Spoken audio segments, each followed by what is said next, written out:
If you want to stay ahead of the curve and avoid those costly fashion mistakes, then here are the top 10 trends to avoid in 2019.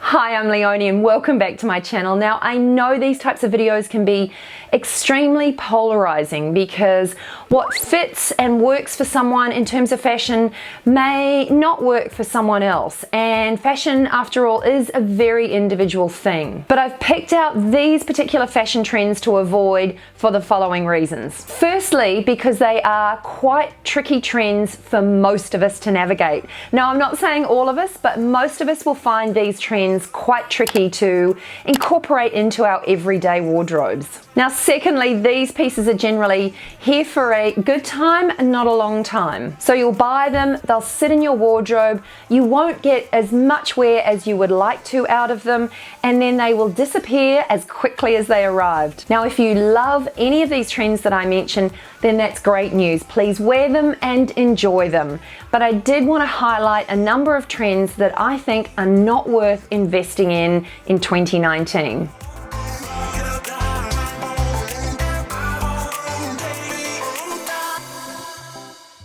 First up, I can't help but mention bike shorts. Now, thankfully, bike shorts, I think, have had their moment in the spotlight and they're really sort of on their way out anyway. So if you're a late adopter to fashion trends, don't bother jumping on the bike short bandwagon.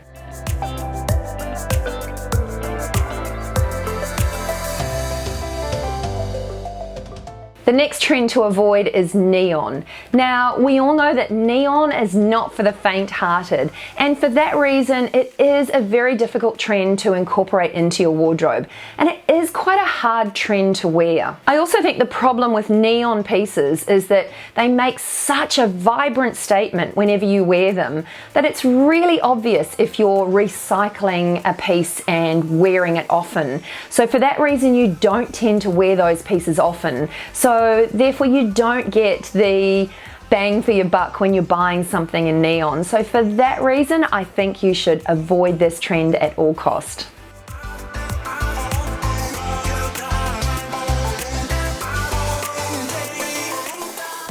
Tie-dye is another big trend that I've seen a lot of, and I'm going to be really controversial here and say it looks great on younger girls, especially if they're on the runway. Tie-dye can look amazing, but I think this trend is very, very difficult to make look polished and cool and chic on a day-to-day basis.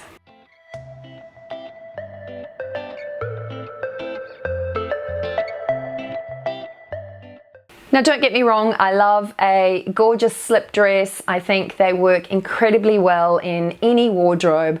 But what I did see a lot during the spring runway shows were a lot of lingerie inspired dresses, and I think that this is a really tricky trend to navigate in real life. I think the only way to really successfully wear this look is to give it a bit of a harder edge and team it with some distressed denim or biker boots. It just definitely needs that high-low mix, and it just needs to be toughened up so it looks more street appropriate and less bedroom.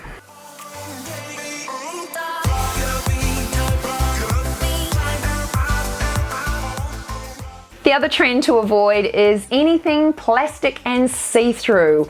They may look futuristic and very cool, but they quickly become a sweaty, slippery mess. Now, I must admit I love the look of this trend, but it is just so impractical that I think it's worth avoiding.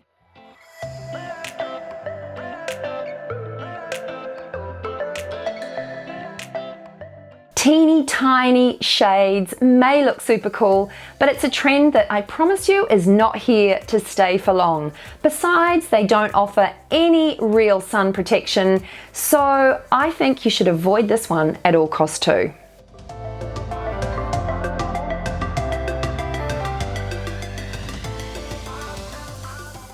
Crochet is back and it's bigger than ever for 2019, but some of the designers have taken this trend a little too far and the pieces are looking more fishing net than cool fashion. Don't write off crochet altogether, but I think there are some pieces that are just embellished and it's just too much going on. It's not practical, and once again, it's just not a trend that's here to stay, so don't go there.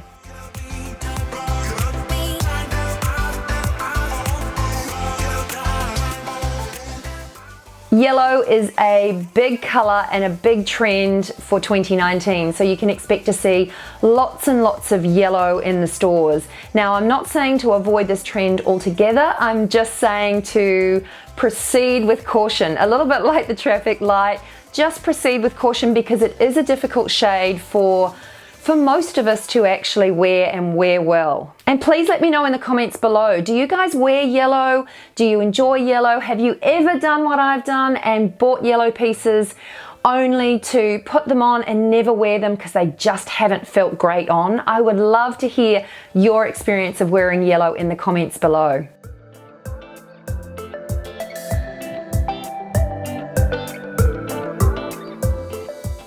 Okay, I blame Michael Kors for bringing back the wetsuiting fabric, but there has been more and more of that filtering through. So I think it's a very cool look, and again, it's one of those looks that works really well on the runway, but it's difficult to translate to everyday life. And it also is quite a bulky fabric, so you have to be really careful with the type of pieces that you buy in wetsuiting fabric. So it's very much a kind of a editorial fashion trend as opposed to an everyday trend. So be aware that this is a tricky trend to wear, so I would suggest avoiding it.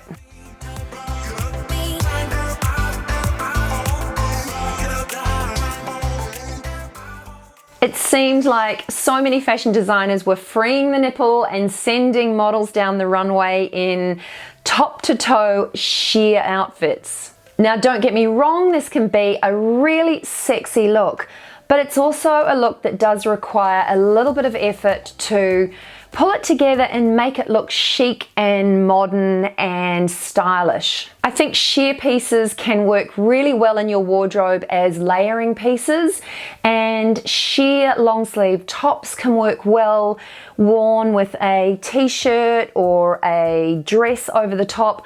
But for me, I like those sheer pieces to be worn very much as layering pieces, not a complete outfit. And because this look can so easily go the wrong way, that is why I've added it to my trends to avoid in 2019.